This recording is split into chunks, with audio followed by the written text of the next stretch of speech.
नमस्कार, आप देख रहे हैं आज तक। आपके साथ मैं हूं सईद अंसारी। स्वागत है आपका विशेष में। क्या आपको भी गर्मी में सर्दी का एहसास हो रहा है?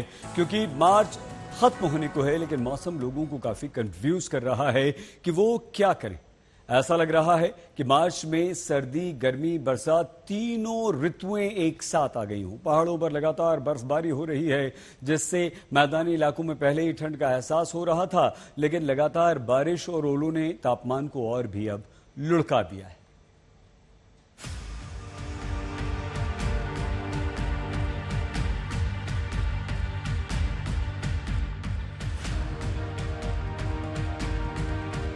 पहाड़ों पर बर्फबारी से मैदानी इलाकों में भी गर्मी में भी जनवरी जैसी ठंड का एहसास हो रहा है।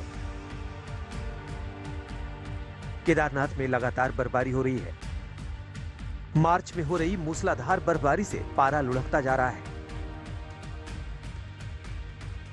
बर्फ की सफेद चादर से पटी केदार घाटी का ये विहंगम दृश्य देखिए। ऊंची ऊंची चोटियों से लेकर मंदिर परिसर तक बर्फ ही बर्फ नजर आ रही है। ऐसा लग रहा है मानो कुदरत ही केदारनाथ का श्वेत श्रृंगार करने उतर आई हो। पूरी केदार घाटी पर बर्फ की मोटी चादर ने कब्जा कर लिया है। इस वक्त केदारनाथ में यात्रा की तैयारियां चल रही है। देखिए कैसे मशीनों के जरिए कुछ दिनों पहले प्रशासन की टीम पैदल मार्ग से बर्फ हटा रही थी, लेकिन बर्फबारी की वजह से भैरव गदेरा और लिंचोली के पास ग्लेशियर टूट गया, जिससे रास्ते के एक हिस्से को काफी नुकसान पहुंचा है।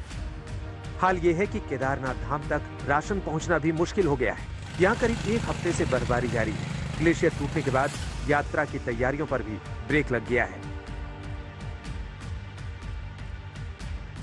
वहीं बद्रीनाथ धाम में भी एक हफ्ते से मौसम का मिजाज बदला बदला सा है। जहां फरवरी में यहां गर्मी का एहसास हो रहा था, अब मार्च के आखिरी हफ्ते में सर्दी लौट आई है। माणा घाटी और हेमकुंड साहिब में भी बर्फ गिर रही है। 27 अप्रैल को बद्रीनाथ के कपाट खोले जाने हैं, इसलिए ठंड के बीच भी यात्रा की तैयारियां जारी हैं। मार्च जहां बीतने को है, वहीं पहाड़ों में एक बार फिर से बर्फबारी का दौर देखने को मिल रहा है। बद्रीनाथ धाम की बात करें, हेमकुंड साहिब की बात करें या चमोली की नीति माणा घाटी के तमाम ऊंचाई वाली जगहों पर एक बार फिर से बर्फबारी हो रही है। और बीते एक सप्ताह से पूरे जनपद में बारिश का दौर जारी है। ऐसे में एक बार फिर से पूरा जनपद कड़कड़ाती सर्दी के चपेट में है। हर तरफ इस समय कोहरा लगा हुआ है, बारिश हो रही है। उत्तरकाशी में ऊंचाई वाले इलाकों में तो बर्फ गिर ही रही है, वहीं निचले इलाकों में 12 घंटे से लगातार बारिश हो रही है। बर्फबारी और बारिश की वजह से गंगोत्री और यमुनोत्री में शीतलहर की वापसी हो गई है और पारा लुढ़कने के बाद लोग ठिठुरने को मजबूर हो रहे हैं। अभी जो है मौसम जो है अभी इतनी ज़्यादा करवट ले चुका है कि हफ्ता भर से ज़्यादा हो गया है, लेकिन अभी जो है बारिश कंटिन्यू चल रही है। इससे जो है हमारे आजकल जो है खेती बाड़ी का जो कार्य है स्टार्ट हो चुका है, लेकिन जो हमारा बर्फ़ का सीजनल होता है, इस बार जो है मायूसी लगी किसानों को। जो है इस बार जो बर्फ़ पड़नी थी, बहुत कम मात्रा में बर्फ़ पड़ी है। इससे भी कहीं न कहीं हमारे इसमें फसलों को जो है इससे असर पड़ेगा। उत्तराखंड के टिहरी में भी मौसम की मनमर्जियां देखी जा रही हैं। यहाँ पहाड़ों का बड़ा हिस्सा घने कोहरे के आगोश में दिख रहा है। मुश्किल ये है कि लगातार बारिश भी हो रही है। इसी दौरान सड़क पर पहाड़ का एक बड़ा टुकड़ा नीचे आ गिरा। देखिए, अगर ये भारी भरकम बोल्डर किसी कार पर गिरता तो उसका क्या हाल होता। इसकी वजह से दोनों तरफ के रास्ते बंद हो गए और गाड़ियों की लंबी कतार लग गई। रात को हम आए थे, 3 बजे रात से ये रोड पूरी टूटी है। हमने वैसा ग्रुप में भी डाला है और उसके बाद हमने विधायक साहब को भी फ़ोन कर दिया है और पीडब्ल्यू वालों को भी फ़ोन कर दिया है। अभी कोई नहीं आया, यहाँ पे कोई प्रशासन आया नहीं अब तक। मार्च में मूसलाधार बारिश ने पहले ही मौसम का समीकरण बिगाड़ रखा था। उसके बाद ओले गिरने से ठंड लौट आई है। हरिद्वार में 2 दिन से हो रही लगातार बारिश से ठिठुरन तो बढ़ी गई। कई रास्तों में पानी भरने से लोगों को काफी मुश्किलों का सामना करना पड़ रहा है। मौसम में आए बदलाव से लोग कंफ्यूज दिख रहे हैं कि वो गर्मी के कपड़े पहने या फिर एक बार फिर स्वेटर और जैकेट का सहारा लें।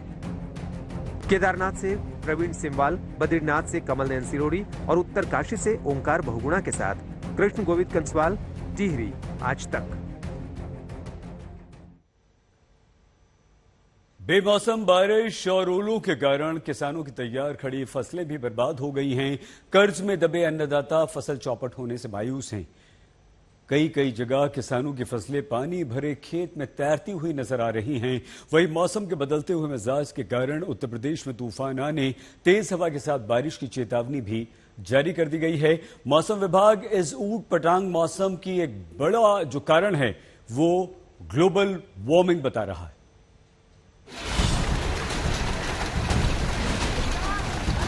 यूपी से महाराष्ट्र तक, मध्य प्रदेश से राजस्थान तक और पंजाब से असम तक मौसम की मार है। मौसम की मनमर्जियां देखकर लोग हैरान हैं। समझ नहीं आ रहा कि अचानक तीनों ऋतु एक साथ कैसे आ गई। कभी दिन में तेज धूप निकलने पर गर्मी लगती है तो जरा देर बाद ऐसे मूसलाधार बारिश होने लगती है जैसे बारिश का मौसम हो। हैरानी की बात है कि कई जगह बारिश के साथ ओले गिरने से पारा लुढ़क गया, जिससे गर्मी में भी सर्दी का एहसास हो रहा है। यूपी के कई जिलों में प्री मानसून की बारिश ने लोगों की मुश्किलें बढ़ा दी। लखनऊ में मौसम विभाग ने तो मध्य यूपी में तूफान की चेतावनी जारी कर दी। लखनऊ समेत आसपास के इलाकों में तेज हवा के साथ भारी बारिश और तूफान का अलर्ट दिया है। यूपी के बरेली में 3 दिन से लगातार हो रही बारिश ने खासतौर पर किसानों की मुश्किलें बढ़ा दी है। खेतों में पानी भरने से तैयार फसल डूब गई है, जिसने पहले से कर्ज में दबे किसानों की टेंशन दोगुनी कर दी। 3 दिन से बरसात हो रही है और कर्जा से तैयार करी फसल, वो सब नष्ट हो गई। पानी ऊपर है गेहूं के, अब क्या करा जाए। मुरादाबाद में भी बारिश के बाद ठिठुरन बढ़ गई है। कई जगह सड़कों पर पानी भी भरा दिखा। गाजियाबाद में भी बारिश के बाद ठंड का एहसास हो रहा है। बरसात के बाद जल जमाव ने लोगों की मुश्किलें बढ़ा दी। जो हाल यूपी का है वैसा ही हाल राजस्थान का है। करौली में बारिश और ओले गिरने से किसानों की सैकड़ों एकड़ फसल बर्बाद हो गई। किसान कह रहे हैं पहले ही कर्ज से परेशान थे, अब तो कुदरत ने भी मार दिया।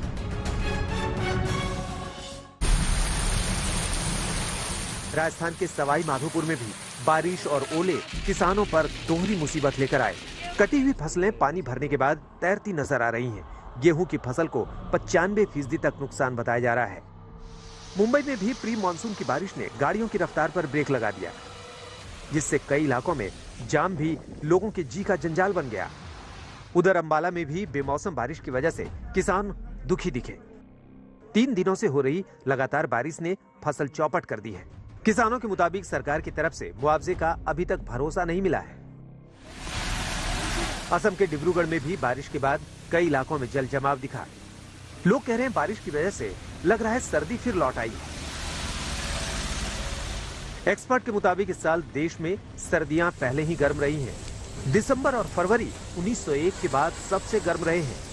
मौसम वैज्ञानिक मौसम में आ रहे बदलाव की सबसे बड़ी वजह ग्लोबल वार्मिंग मान रहे हैं। आज तक ब्यूरो। विशेष में आज के लिए बस इतना ही। आप प्लीज अपना बहुत ख्याल रखिएगा। देखते रहिए आज तक। आज तक HD, सबसे तेज, सबसे ज्यादा।